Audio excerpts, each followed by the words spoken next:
Joining the show tonight, it's a first-team All-American from the Evergreen State. That's a new nickname. I figured that one out today.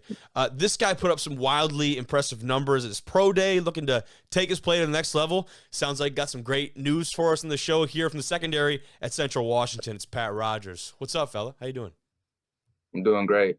Nice to be on this show. Dude, It's an pumped to honor. get you on here and talking Sure. even, we were going to get to it later, but kind of the next steps moving forward. It sounds like you've got a great opportunity in front of you right off the get-go here, man. Let me hear it. Yeah, so I was going through this whole process, was a little anxious, but not exactly what I wanted. But yeah, I ended up finding out that I would be going to Winnipeg for the Blue Bombers. So pretty excited for that opportunity. That's big time, dude. And yeah, like you said, maybe not the way in your brain you saw this playing out beforehand, but there's just so many. One, the percentage of dudes that you're a part of now, like that elite percentage. Everyone likes to talk about the percentage of dudes that go play college football in the first place, and Right. then to even play any lick of professional football. I don't even know what kind of fractions we're looking at, but they're small, right? Right. Even Um, smaller. and you're one of the guys, one of the many guys that didn't hear their name called this weekend, and being at a smaller school is a huge part of that. One D2 player drafted this year.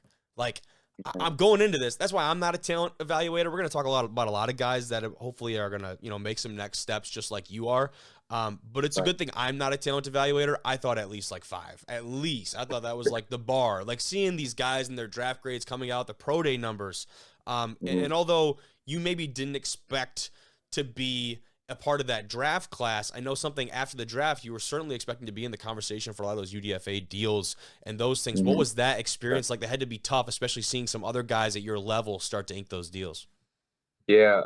So there's a draft class that I trained with, and there was probably like 8 guys, and so seeing them all get signed, I was like, okay, I might be next. You know what I mean? Because I'm training Yeah. with them, put up just as good numbers. But then, yeah, when they all were, signing those deals and stuff, I was like, dang, I'm not getting that call. And so I was like, I kind of already had like a plan B, and that was, go to that Mhm.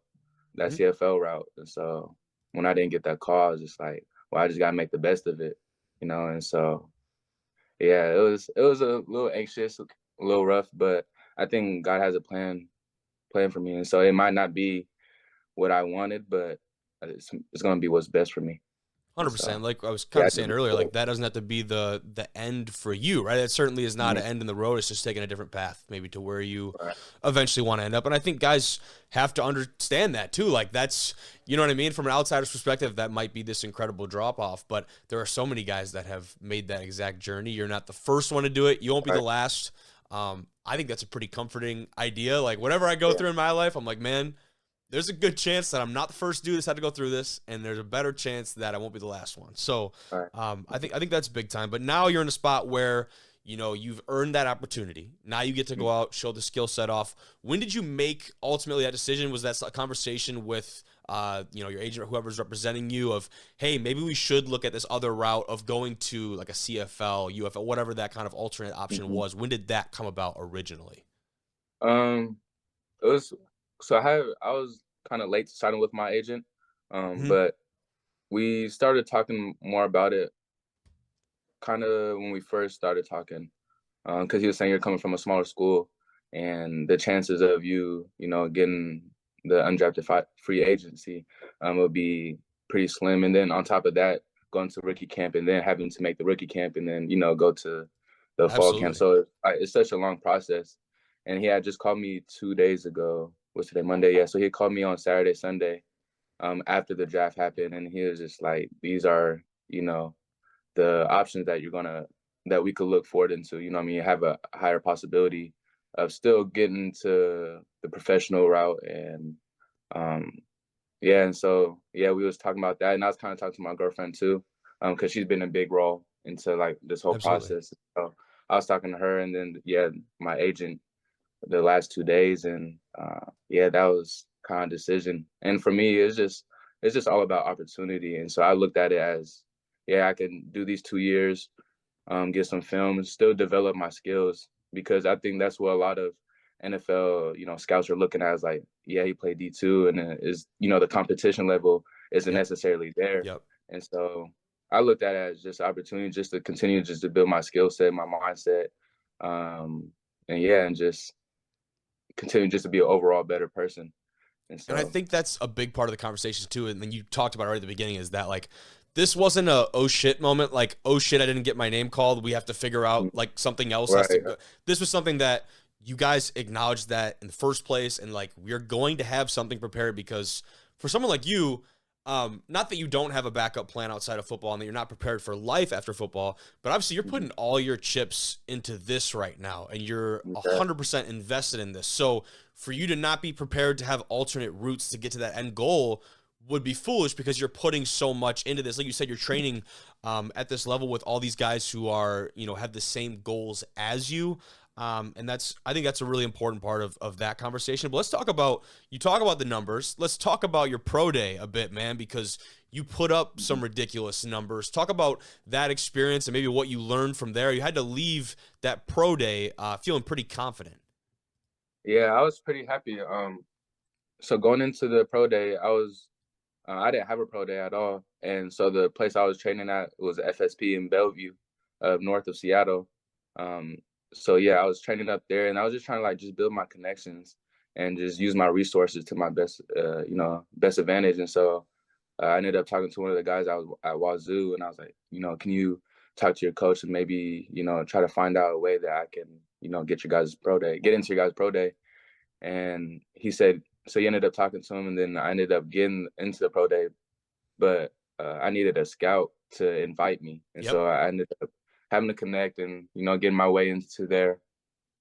And then Wazoo, they was going to be doing the pro day outside, and so they ended up doing a joint pro day with Idaho, and so that's why Wazoo and Idaho ended up going Gotcha. into the Hippie Dome, yeah, doing it indoors because Yeah. it was just they didn't want no weather to factor in everybody's numbers and stuff like that. And so yeah, just being there, it was probably like 25 athletes there, so like about 10 and 10 each from Wazoo and Idaho. But going in there, it was pretty cool experience just being able to be in that position. Like I said before, like nobody in my senior class even had the opportunity to go to a pro day. So for me to represent all the smaller school guys and my team, it was an honor to do that.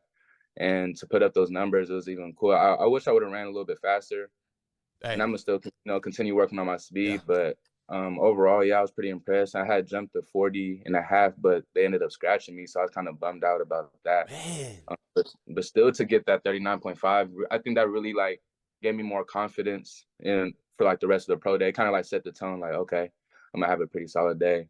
And yeah, and the other thing that kind of like bummed me out, I did the shuttle about like 4 times, and so I was like super tired. Like with the emotions going and stuff, you get Hell yeah. tired pretty quickly. And so after doing that 4 times, I was like, dang. But I never really let those things kind of like deter or like kind of set the tone for set the rest of the day. So I just trying to brush that off and just kept going about my business and had a pretty good field day with the drills and stuff like that. So yeah, I was like overall I was really impressed and really just thankful for that whole opportunity. Yeah, and So, that's got to be if anything, just fuel for you moving forward because yeah, it'd be one thing if you went in there and your numbers where there was just this large disparity between the guys that are getting those deals right now and if there was this big gap, then you're like, okay, like that's kind of tough to overcome. You train in those areas, but the fact that you're like the cutoff is not here, it's here, right, and you're right. very close. Now everything, at least again, correct me if I'm wrong, but from an outsider's perspective, everything is in your control. And so now you control what happens next.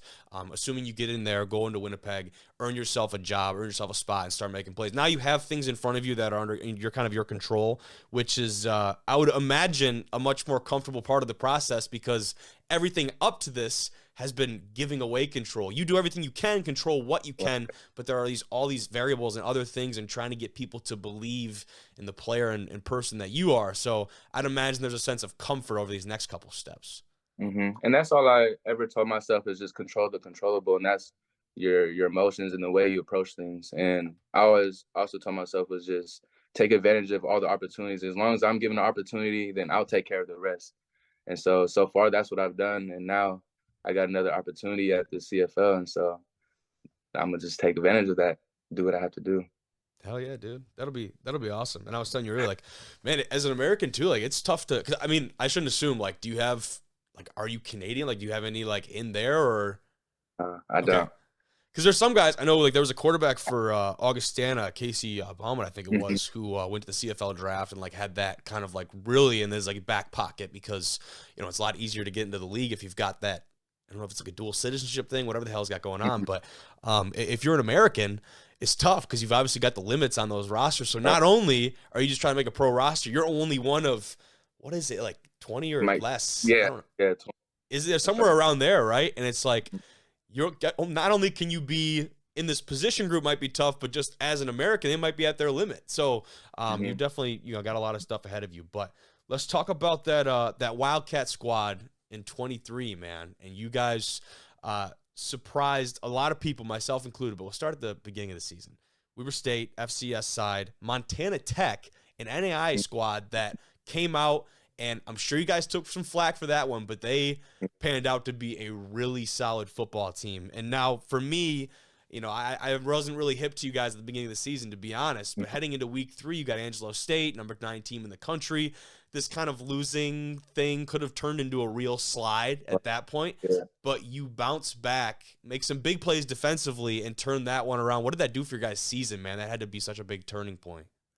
Man, I think it's just a testament to our resiliency. Like coming into Weber State, for me, I wasn't able to play because I was going through ankle surgery and I had Okay, gotcha. got a little injury during the fall camp. But for the Weber State game, it was tied up 14-14 at halftime, and so we started getting like a little big headed. We're like, okay, we can hang with these guys. They're not as good as we thought they were. But then the good teams always know how to finish, and so that's something we had to learn. And then going into the Montana Tech game, they're at NAIA, so we kind of overlooked them. We're like Oh yeah, not taking it as serious. But then I think it was good that we lost because it turned everything, or turned our whole mindset around. And we're like, man, we can't take the rest of the season light. You know what I mean? We got to come into practice every day with the mindset of wanting to get better every single day. And so I think if it wasn't for us losing to Montana Tech, I think we would have got complacent and kind of like went into each week, thinking we're this good of a team and probably would have lost because throughout the whole season we was winning a lot of the close games, and that's yeah, what it's really totally. about. It don't matter how you win, or how it looks, as long as you get that dub up. So yeah, going through this whole after the Montana Tech game, going into Angelo, we knew we had to beat them because they're the reigning conference champs, and it's something that we had to get done. And after beating them, it was like, okay, let's focus on going 1-0 each week. And so that's kind of how it just turned out for the rest of the season. And yeah, it's just we had that chip on our shoulders, that underdog mentality. And so, because we're not the biggest, we're not the fastest, we don't really pass the eye test when you look at it For as a sure. team, but Yeah. we just knew how to play together and how to finish. That was the biggest thing, I think, from this year to the previous years of our teams, is being able to finish, especially the close games. Yeah. And you went after that Angelo State game. I believe it was Western Oregon. You had 2 picks that game? Yeah, Oh yeah. yeah, That probably felt nice too. Keep it rolling there. But but yeah, 10 there. what's That'd be nice 10. about that, I mean, that you start 0-2, but then you get into that Angelo State game, and that's the start of conference play. So in a sense, that's clean Yeah. slate for you guys too, moving forward, and all Mhm. those goals that you talk about at the beginning of the season are still very much on the table. The conference championship being one of them, and you guys were very close to accomplishing that one. Regular season doesn't end the way you want it to. A tough one against UTPB, who just came out of Yeah. nowhere. Their offense just exploded out of nowhere. But you guys turn into just the definition of road warriors in the playoffs. Go out and beat some teams once again, surprising a lot of people. Myself, the guys in this room, we were talking about playoffs. You surprised all of us. I mean, you talk about Bemidji, Western, like those are Hmm. games you won the close games before. You did it in the playoffs. It's just a testament to this team, man. Where did that come from? I think it was just continue to keep the ball rolling. You know what I mean? Even and also when we had lost that conference championship, we're like, it's kind of like a reset. A reset button into the playoffs. We're like, okay, we got clean slate. Kind of just like with the Montana. We had a clean slate with the conference plays, and so that was kind of just our mentality. Is just like we're always going to become counted out no matter what. Some people don't even believe we should be here because we lost to the Montana Tech, and we're like, let's just prove people wrong. Let's prove ourselves right at the end of the day. And it was crazy that we had to go travel back to back to back weeks, and Yep. it was kind of tough, but it was well worth the experience. And man, I was just proud of our guys for being able to accomplish that. Traveling ain't nothing new to you guys. I mean, Yeah, you're pretty isolated out over there. When the hell are we gonna get some more teams out that way, man? The fact that you man. guys every away game is a damn near cross continental trip. Like the bus trips, the traveling. So we got to fly commercial. So that's 5 hour trip. And on top of that, we got to take the bus when we do arrive to Texas. And that's like another, depending on how far the airport is. Yeah. So that's like another 2, 3 hours of Hell no. the bus ride. So the experiences is pretty fun because you get to bond with your teammates. Yeah. But the toll it takes on your body, because I had some times where like I come off the bus, my joints is aching. I'm like, man, we got to get ready for this game tomorrow. Yeah, I'm no stranger to bus trips. Our typical away trip up here at Northern is like anywhere between 6 and 9 hours. So like I get it there, but that's even to a lesser extent than what you guys are kind of dealing with, man. The lack of smaller school football on that West Coast is definitely a frustrating one. It's a weird deal. But talk about the dynamic of that defensive backfield. Bringing Tanner back for that squad is obviously going to be a huge piece. What was the dynamic like with you two out there? Uh, at first, so we had like a different safety position because the previous year before that we had a strong safety. His name was Jalil. He did really good for because our strong safety, he's in the box, so he's like the more the run stopping Yep. Oh safety, yeah. and he ended up leaving, so that was kind of like a big piece to like our boundary, like our defensive backside. And so when he left, we ended up adding a different safety, but it didn't end up like working out how we wanted to. So we had to move Tanner from free safety to strong safety, Mm-hmm. and the rest is history. It ended up like working out really good for him because Yeah. ended up getting a Yeah. crazy 13 interceptions, and I ain't never seen like just being a part of that was just crazy to see. Like, how are you just always in the right position to get the ball? I'm like, man, but it really helped our team, and that's what led us to, I think, the playoffs too. It's not like a one man thing, but Yeah. turnovers is really big, and he always found a way to get the job done when it really counted. And so, and that had to do with everybody just doing their job. The D line getting to the quarterback, and the corners or the nickels. Everybody just doing their job. And so, um, with the defensive backfield, it was experience. We had the most experience out of all the positions, but I was the only senior, so they're Yeah. going to be coming with more experience, more older guys. So it'll That's be big. pretty. And Yeah, that's good. I don't know if they're going to plan on moving Tanner back to free safety or strong safety. It just Yeah. depends. We'll leave that. We'll let the other teams figure that out week 0 or week 1 or whatever. They got a week 0 this year? I believe so. I Do think. they? Okay. I know a lot of teams have toyed with that, which is awesome. I love that we're adding that to D2 ball. But Yeah. what's next steps for you? When do you get up there and start working? Have any of those dates been finalized yet, or you're still like very early process as far as Winnipeg goes? So I believe the camp starts May 6th. So Okay. that's going to be Damn. next Sunday. Yeah, super early. Damn. Okay. Super early turnover. And so I think I have to talk to the people um from Winnipeg, but I should be leaving around Sunday Okay. and get down there, and then get the ball rolling. And so plan on doing that. And I think the camp is 3 weeks long. Yep. So that'll be from May all the way up into end of May. And then I'm not sure when the CFL season starts. I think it's like mid-June. Yeah. So You things gonna get figure out rolling real quick, fast. bro. Yeah. You Yeah, gonna figure for out real. real quick. And so I'm over here watching, CFL stuff and trying to learn the rules and Yeah. understand the game a little bit more. So when I do get there, it's nothing new to me. And so Yeah. it'll be like an easier transition. But yeah, I'm not new to like all the, tough situations that I'll be put in. So I think I'll be just fine. I just gotta, just ask questions and bond with the guy. So You'll make the most of it, dude. It's gonna be exciting. Gonna be exciting next couple weeks, month for you, man. I'm excited to follow along and see where it takes you, dude. Like you said, just the first step. You don't know what step 2 looks like, but all you can control is what you got in front of you, man. Keep that mindset. You're man, going a long way, brother. for real. Sweet. Yeah, thank Well, Pat, I appreciate it, man. That's all I have for you tonight. appreciate you for letting me be on this podcast. It was an honor, and especially like just seeing that, like I was saying earlier, previously, just seeing that you had made a video and then had my name mentioned. I'm like, man, that's pretty cool because Hell yeah. my whole life is just me being an underdog and trying to get my name out there. And it was just somehow I just couldn't. But slowly but surely, you know, having that pro day is allowing me to get myself out there. So it's Hey, I pretty might cool. have been the first. I ain't gonna be the last, right? You know what I'm saying? Yes, Sweet, sure. sweet, brother. Well, have a good night. I'll talk to you, man. Appreciate you. Thank you. See ya.